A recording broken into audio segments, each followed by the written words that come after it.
ಬದುಕಿನ ಬಣ್ಣವೇ ಬದಲಾದರೆ ಅದು ಪ್ರೇಮವೇ.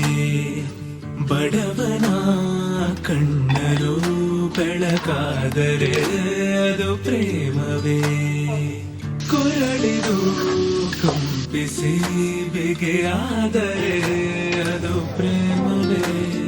ತಿರುವಲಿ ದೇವರೇ ಎದುರಾದರೆ ಅದು ಪ್ರೇಮವೇ.